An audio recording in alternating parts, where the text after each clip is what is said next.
Yo venía hoy a hablarles de la perspectiva alemana, de esta crisis económica, de esta crisis energética, de esta crisis bélica a la que estamos asistiendo. Se tienen que imaginar a Alemania ahora mismo como aquellas naves espaciales de los años 60, de primeros de los 60, y el grito que se oye, los cientos de gritos que se oyen desde el Parlamento alemán y desde la sede del gobierno germano son: Berlín, Berlín, tenemos un problema.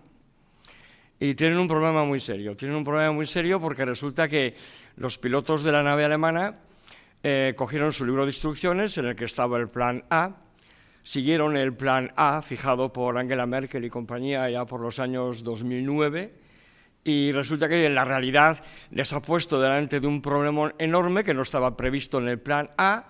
No hay ningún problema, en algún ministerio se pusieron a buscar el plan B y ¡pum!, no hay plan B. Y ese es el verdadero problema que tiene ahora mismo Alemania. No se hizo un plan de contingencia a la Energiewende, a la transición energética alemana. La transición energética alemana se fundamentaba fundamentalmente en cuatro principios. El primero era el de fomentar el desarrollo de la energía solar y de la energía eólica, lo cual me parece perfectamente loable. El segundo se basaba en intentar reducir al máximo la necesidad, para cubrir la intermitencia de las energías renovables, la necesidad de combustibles sólidos, especialmente el carbón. No sé si lo saben, Alemania es un país muy productor, un gran productor de carbón, de lignito, ¿no? Y el tercer paso consistía en asegurarse de alguna forma una buena previsión, una buena provisión de gas, que ellos, voy a darles luego un par de cifras, estaban produciendo, pero que sabían que iban a dejar de producir. Y el cuarto fue la decisión, a mi modo de entender, precipitada e injustificada, de abandonar la energía nuclear con todo lo que ello conlleva, no solamente con el cierre de las centrales nucleares, sino también con el cierre del grifo de las subvenciones estatales y de los planes de inversión para el desarrollo de nuevas tecnologías nucleares, ¿no? Basado en estas cuatro patas, se desarrolla una política energética cuya consecuencia última se permite ya ver en el 2014. La consecuencia última era que en el 2014 el Instituto IFO alemán hace un informe en el que nos presenta cómo la producción autóctona de gas alemán va desde el 60% del consumo total a menos del 20% del consumo total. La producción se reduce en más de un 80%. Mientras tanto, se aumentan las importaciones de gas ruso en más de un 120%, que es una barbaridad. Ahora mismo estamos importando prácticamente el 50% de todo el gas que se consume en Alemania procede de Rusia. Y esto ha generado una situación de dependencia, puesto que a los planificadores alemanes se les olvidó un pequeño detalle. Muchas veces los que defendemos la economía de libre mercado nos encontramos con críticas, en algunos casos acertadas, sobre los famosos fallos del mercado que debe de corregir el Estado o el bien público, ¿no? Y en este caso lo que nos encontramos es justamente lo contrario. Nos encontramos un gran fallo de la planificación estatal que se hubiera podido corregir con soluciones de mercado libre, ¿no? Me estoy refiriendo concretamente al caso de la intermitencia y al caso del fomento de la investigación en sistemas de almacenado de energía que hubieran podido permitir, esta vez sí, una autonomía energética de un país como Alemania, en el que probablemente con una cantidad mínima de lignito y las pequeñas cantidades de gas que estaban extrayendo hubieran sido más que suficientes si contasen con dos cosas en las que todavía no han terminado de invertir dinero y sobre las que todavía no han encontrado soluciones. La primera, la extensión de la red de distribución eléctrica. En Alemania uno de los grandísimos problemas está en que hoy en día en el Mar del Norte estamos produciendo una cantidad enorme de energía eólica, pero no podemos introducirla en la red. Y no podemos introducirla en la red allí donde se necesita, es decir, en el sur de Alemania, en Baden-Württemberg y en Bayern, que son las dos regiones más industriosas del país, a las que la energía eólica del Mar del Norte no llega. Algunos de ustedes habrán oído hablar seguramente de la famosa autopista eléctrica que se quiere, está en plan, está planificada, se quiere realizar en Alemania para llevar esta energía eléctrica desde el norte del país al sur del país. Y se han encontrado con un problema, y el problema es que muchísimos de los ayuntamientos, muchísimas de las regiones por las que debe de atravesar estas redes de alta tensión, se han negado rotundamente a hacer ese tipo de instalaciones. Es decir, ahora mismo la autopista energética alemana está parada en este momento, ahora estos días, porque el ayuntamiento, la región de Fulda, más o menos en el centro del país, en el sur de Hessen, se ha negado rotundamente a que por sus tierras pase ningún tipo de instalación de alta tensión. Es decir, tenemos un problema en Alemania con la red de distribución de energía, sobre todo la red de transporte de energía de alta tensión, para que esta energía eólica que se está produciendo de manera muy económica, entre tanto, y en grandísimas cantidades en el Mar del Norte, pueda llegar al sur del país. Y por otro lado tenemos un problema con los sistemas de almacenado de energía.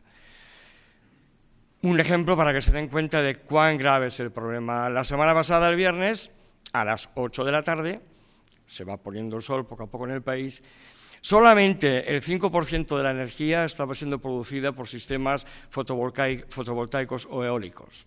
El resto, todo procedía del gas, la energía atómica, la poca que se produce todavía en Alemania, y, atención, el carbón, el lignito.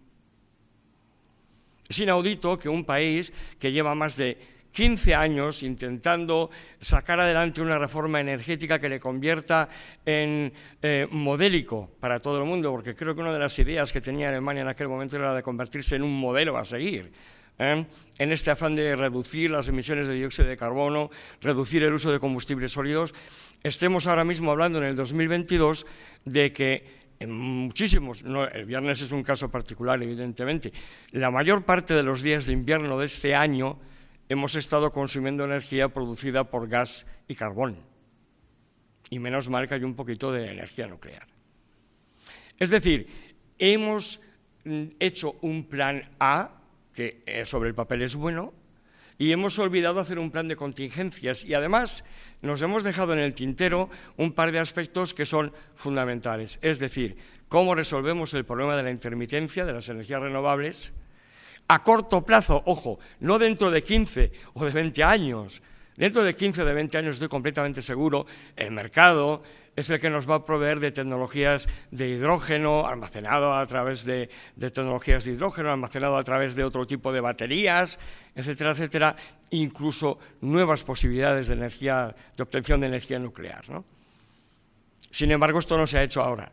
Y la realidad está dándole una enorme bofetada a la economía alemana porque, bueno, nos hemos convertido en dependientes del gas ruso, se puede decir así claramente. Hay culpables, evidentemente hay culpables. Yo creo que todos los políticos alemanes pecaron de ingenuos en su día, confiando en que Putin pudiera desarrollar políticas sensatas, sobre todo a nivel internacional. Parece mentira que no se les hubieran abierto los ojos cuando en el 2014 invaden Chechenia, por ejemplo, y destrozan aquel país, o con la invasión de Siria, o con los actos que ha venido realizando Putin de corte expansionista, ¿no? Sin embargo, aquella confianza se mantuvo y hace solo una semana el exministro de Hacienda alemán, Wolfgang Schäuble, reconocía en público en una entrevista al diario Die Welt que efectivamente se habían equivocado con Putin, que habían puesto confianza en un líder político que a todas luces no la merecía. Sin embargo, esta actitud tan ingenua no les libra de la responsabilidad que supone haber hecho una apuesta tan fuerte. Piensen ustedes que tenemos el gasoducto de Yamal en el sur del país y tenemos 2 gasoductos en el norte, y la única función de estas enormes infraestructuras era traer gas desde Rusia. Y luego también tenemos que hablar un poquito de corporativismo, ¿no? No sé si alguno de ustedes o todos son conscientes de que uno de los CEOs más importantes de Gazprom, que es el mayor productor de gas de Rusia, es alemán, el antiguo canciller alemán Gerhard Schröder. Es decir, el señor Schröder abandona la Cancillería alemana y, qué casualidad, se convierte en uno de los directivos más importantes de Gazprom en Rusia. No creo que sea conspiranoico ni que sea demasiado especulativo sospechar que efectivamente desde determinados sectores de la política alemana se ejerció presión para que el gobierno adoptase las medidas que se adoptaron. Hoy, en las últimas semanas hemos estado viendo cómo, por ejemplo, desde el partido Die Linke, los antiguos comunistas, hemos escuchado mea culpas continuamente. Efectivamente no estábamos en lo cierto, tal vez nos habíamos equivocado, tal vez fuimos demasiado naif, demasiado ingenuos a la hora de lanzarnos en brazos de Rusia. Hemos escuchado también cómo, por ejemplo, se abrían vías de financiación desde Moscú hacia el Partido de los Verdes, hacia asociaciones, organizaciones no gubernamentales verdes que estaban completamente en contra de la energía nuclear, por ejemplo, de manera que todo ha sido una concatenación de falta de planificación, de mala planificación, pero y sobre todo, desde mi punto de vista, de no haber sido capaces de hacer un plan de contingencia, que es lo que se espera de políticos responsables, un plan B que efectivamente, bueno, pues no tenemos. Por eso hablaba de ilusión, porque la Energiewende alemana vemos hoy que es un gigante con pies de barro basada en una ilusión, en una esperanza, en un sueño, casi una mitología. Vamos a ser los líderes en energías renovables, pero aunque no sabemos muy bien cómo, nos vamos a lanzar a la aventura. Y, lógicamente, el plan ha encontrado muchísimos agujeros y muchísimos fallos. Y, por otro lado, el mercado. El mercado, que es el que en su día impidió que en Alemania hubiera más plantas de gasificación, más plantas de gasificación de gas licuado, por ejemplo. Solo tenemos una. Aquí en España creo que hay 11 funcionando, lo cual es maravilloso. ¿Qué ocurre? Que desde las plantas de gasificación españolas no podemos mandar ni un solo gramo de gas a Alemania. Habría que construir un nuevo gasoducto que atravesara los Pirineos. Se me antoja una obra muy complicada y, desde luego, no una obra para dentro de 4 días. El mercado porque el haberse concentrado con Rusia hizo olvidar a otros socios que hubieran sido exactamente igual de válidos o por lo menos tan válidos como los rusos, como por ejemplo Noruega, como por ejemplo Argelia, como por ejemplo Túnez, como por ejemplo Estados Unidos. Yo creo que lo que nos está mostrando la invasión rusa en Ucrania, aparte de los horrores de la guerra, aparte de las consecuencias geopolíticas que sin duda está teniendo ya, es el hecho de que en Europa, concretamente en el caso que yo mejor conozco porque vivo allí en Alemania, no hemos sido capaces de desarrollar un plan de futuro. Hemos vuelto a caer en nuestra hibris, en nuestra vanidad. Somos capaces de planificarlo todo y nos va a salir bien. Y olvidamos lo más importante, y es que la realidad es tozuda, la realidad es la que es, no la que queremos ni la que nos imaginamos, y si no tenemos un plan B para solapar, para soliviantar, para mitigar las consecuencias de hechos negativos como los que estamos asistiendo ahora mismo, lo que hacemos es abocar a nuestra población a la crisis y a la pobreza energética. Pobreza energética, ya termino, para que se den cuenta, si mañana o pasado mañana al señor Putin le apeteciese cerrar completamente el suministro de gas en Alemania, eso supondría no solo que debería de haber restricciones en el uso de la calefacción en las casas de los alemanes, lo cual sería bastante grave, menos mal que ya estamos entrando en la primavera, con 8 grados centígrados en Castellón, sino que también, y mucho más importante, supondría el cierre de un sinnúmero de industrias electrointensivas en Alemania que viven de la electricidad generada con gas. Estoy hablando de la industria de la carpintería de aluminio, estoy hablando de la industria del motor, no de la del automóvil, de la de los motores, tanto para tractores como para aviones, como para vehículos, como para coches, etcétera, etcétera. Estoy hablando de la industria del vidrio. Toda la industria del vidrio alemana se concentra prácticamente en 5 grandes empresas. No solamente fabrican vidrio, sino que son las industrias encargadas de reciclar el vidrio. Cuando subí al avión ayer en Alemania, en Leipzig, el sábado concretamente, el día anterior, mi mujer y yo no pudimos llevar nuestro vidrio a los centros de reciclado porque están llenos, nadie lo recoge. Están cerradas ya 2 de estas plantas porque no pueden pagar la factura de la luz. Entonces, estamos asistiendo ante una verdadera crisis económica, energética, y espero que encontremos pronto una solución, porque de lo contrario, esta terminará convirtiéndose en una crisis social. Muchas gracias.